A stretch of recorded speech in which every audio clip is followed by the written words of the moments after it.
सबसे पहले nation investigation की बात करेंगे, जहां आज करेंगे खुलासा बिहार के उस पीएफआई मॉड्यूल का जिसके तार एक एक कर खुलते जा रहे हैं।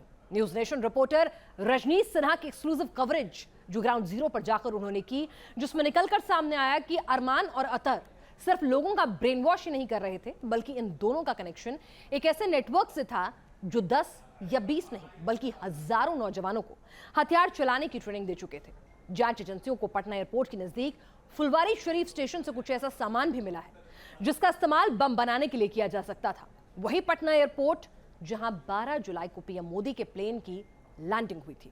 और इसी खुलासे से उठ रहे हैं सवाल कि क्या इस कथित टेरर मॉड्यूल का टारगेट पीएम मोदी की बिहार यात्रा भी थी।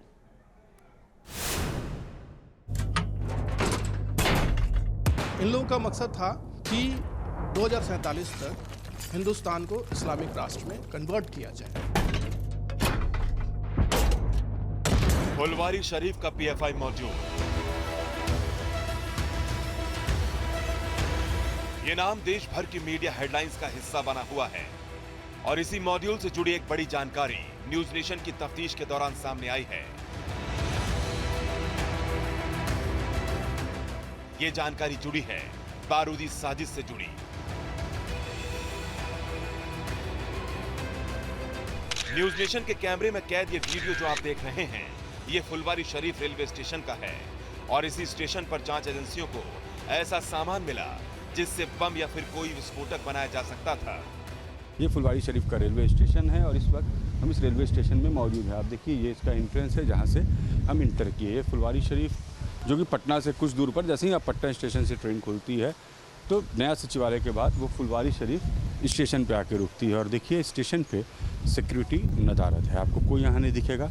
वल्नरेबिलिटी हम इसलिए कह रहे हैं क्योंकि हमें पुलिस के सूत्र ये बता रहे हैं कि इस स्टेशन के पास से पिछले दिनों बड़ी मात्रा में, भारी मात्रा में कॉपर वायर मिला और कई आपत्तिजनक सामान मिले। तो किसी बड़ी वारदात को अंजाम देने की कोशिश थी। हम इसलिए आपको ये कह रहे हैं कि ये ठीक प्रधानमंत्री के विजिट के पहले ये सब होता है। फुलवारी शरीफ स्टेशन पर मिले तांबे के तार और बाकी सामान को क्यों साजिश से जोड़ा जा रहा है, इसकी वजह है फुलवारी शरीफ स्टेशन और पटना एयरपोर्ट के बीच का फासला। फुलवारी शरीफ स्टेशन से बाई रोड पटना एयरपोर्ट पहुंचने के लिए महज 6 किलोमीटर की दूरी तय करनी पड़ती है। इतना ही नहीं, फुलवारी शरीफ स्टेशन के ओवरब्रिज से पटना एयरपोर्ट साफ साफ नजर भी आता है। स्थानीय लोगों के मुताबिक हवाई जहाज देखने के लिए कई लोग इस ओवरब्रिज पर घूमते फिरते रहते हैं। रेस्ट करने बाबा नहीं, ऐसे ही एरोप्लेन देखने आता है लोग। अच्छा, यहाँ से एरोप्लेन दिखता है। हाँ देखिए, और ये जो रेलवे स्टेशन है इसकी बाउंड्री देखिए, यहाँ ये जो फ्लाइट जहाँ पर टच डाउन कर रही है वो बाउंड्री बिल्कुल इस रेलवे स्टेशन से सटी हुई है। एयरपोर्ट और फुलवारी शरीफ स्टेशन के बीच इतना कम फासला और इसी स्टेशन से आपत्तिजनक सामग्री मिलना कुछ संगीन सवाल खड़े करता है। क्या फुलवारी शरीफ स्टेशन से पटना एयरपोर्ट में धमाका करने की साजिश रची गई? क्या इस धमाके का मकसद प्रधानमंत्री मोदी के बिहार दौरे को टारगेट करना था? ये सवाल सिर्फ रेलवे स्टेशन से मिले सामान से नहीं पैदा होते, बल्कि पीएफआई केस में आरोपी अतहर परवेज और अरमान मलिक की कुंडली से भी खड़े होते हैं।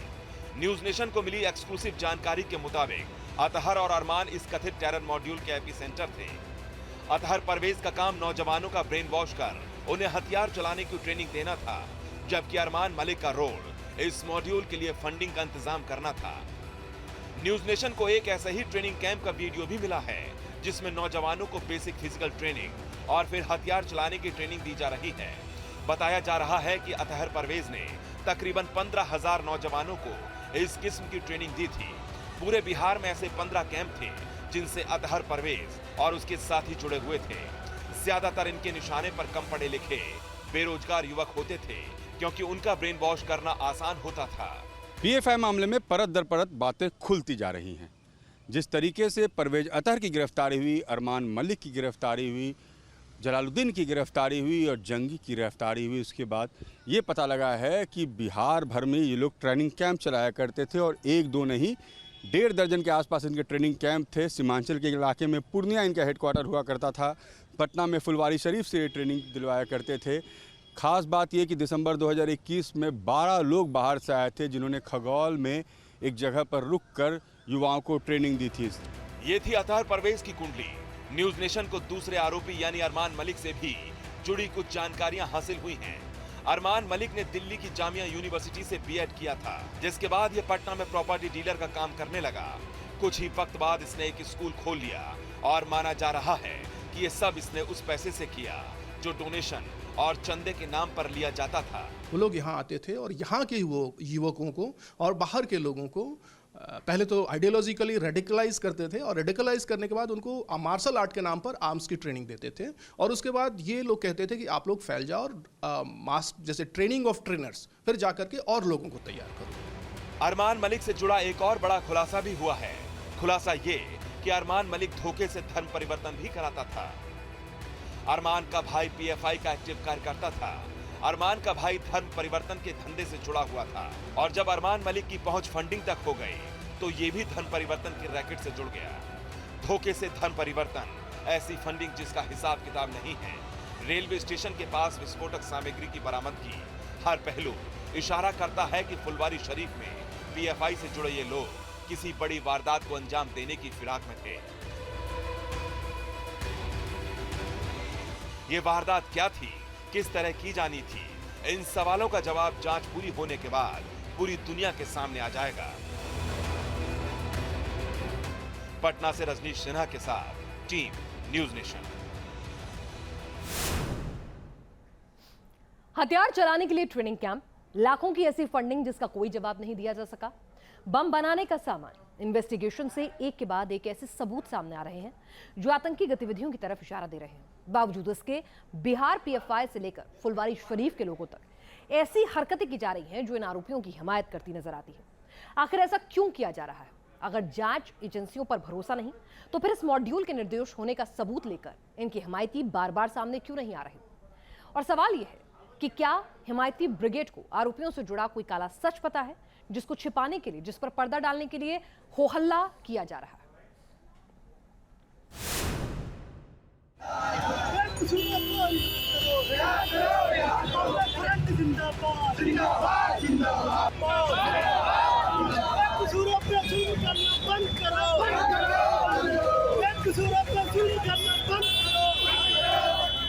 बिहार के किशनगंज से लेकर दरभंगा तक पीएफआई का झंडा थामे प्रदर्शन हो रहे, बदनाम करने के नारे लगाए जा रहे हैं और इसी वजह से बार बार उठ रहे हैं सवाल, आखिर आतंकी साजिश जैसे आरोपों से घिरे किरदारों की इतनी हिमायत क्यों?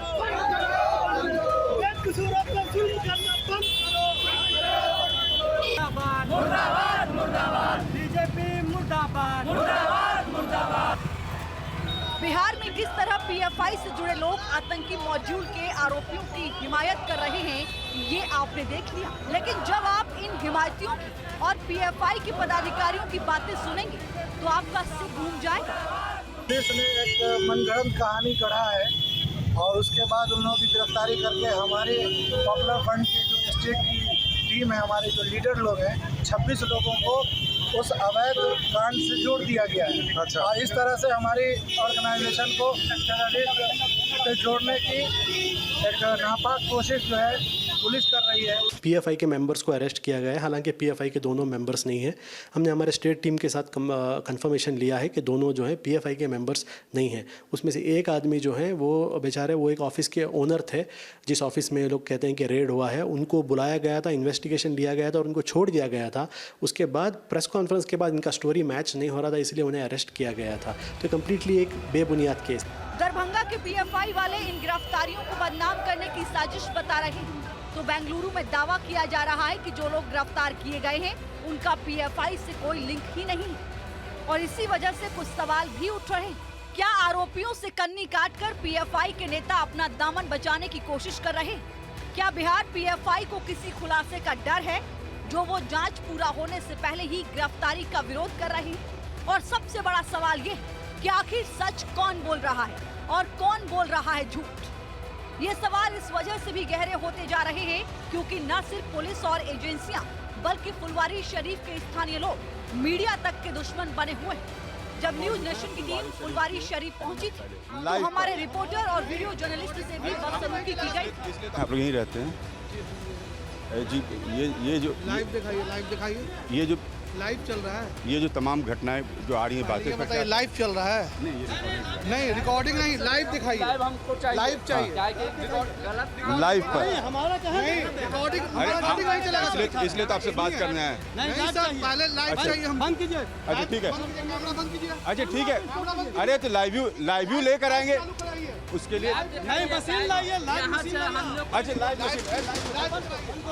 परवेज अतहर ये जो शख्स है जिसे पीएफआई से जुड़ा हुआ बताया जा रहा है, ये जो मकान है उन्होंने रेंट पर लिया था इस फ्लोर को। इनका कहना है कि ये पूरा मकान जो है ये मार्केट कॉम्प्लेक्स है, ये रेंट पर देते हैं और इन्हें इस बात से कोई सरोकार नहीं है कि यहाँ पर होता क्या है, यहाँ पर वो करते क्या थे, क्यों आते थे। उन्होंने बच्चों को पढ़ाने के नाम पर ये जगह ली थी और परवेज अख्तर कहीं अब सबसे ज़्यादा इस पूरे जांच में के घेरे में परवेज अख्तर हैं। जलालुद्दीन के परिवार का, जलालुद्दीन का कहना है कि हमने सिर्फ मकान किराए पर दिया था, मुझे ये पता नहीं था। उनके साथ एक इकरारनामा भी हमारा है, हमारे घर से कोई बरामदगी नहीं भी है। आरोपियों की हिमायत, मीडिया को कैमरे बंद करने की धमकी। आखिर ऐसा क्या छिपा है फुलवारी शरीफ में, जिसे बचाने के लिए ये लोग किसी भी हद को पार करने के लिए तैयार हैं।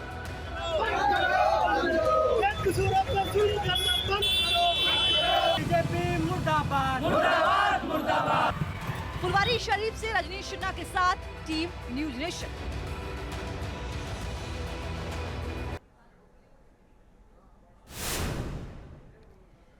पंद्रह 15,000 नौजवानों को हथियार चलाने की ट्रेनिंग सुनने में अपने आप को ये चौंका देने वाला मामला लगता नहीं ये पॉसिबल है, और अलर्ट कर देने वाला एक खुलासा जरूर हो रहा है। न्यूज नेशन को इन विपिन ट्रेनिंग कैंप से जुड़ी भी कुछ अहम जानकारियां मिली हैं, वो भी आपके सामने रखते हैं।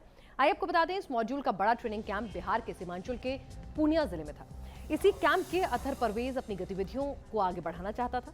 जांच में यह भी सामने आया है कि इसी मॉड्यूल से जुड़े कुछ लोगों ने 2021 दिसंबर में पटना के खगौल इलाके में ट्रेनिंग कैंप आयोजित किया था, जिसमें 12 लोग आए थे। इसी महीने 7 तारीख को फुलवारी शरीफ के अहमद पैसल में भी 8 लोगों की ट्रेनिंग दी गई थी। यानी ये लोग एक लंबा चौड़ा नेटवर्क तैयार कर रहे थे, जिसका मकसद था युवाओं का ब्रेन वॉश करना और उनको जुनूनी जिहाद की आग में सुलगाना।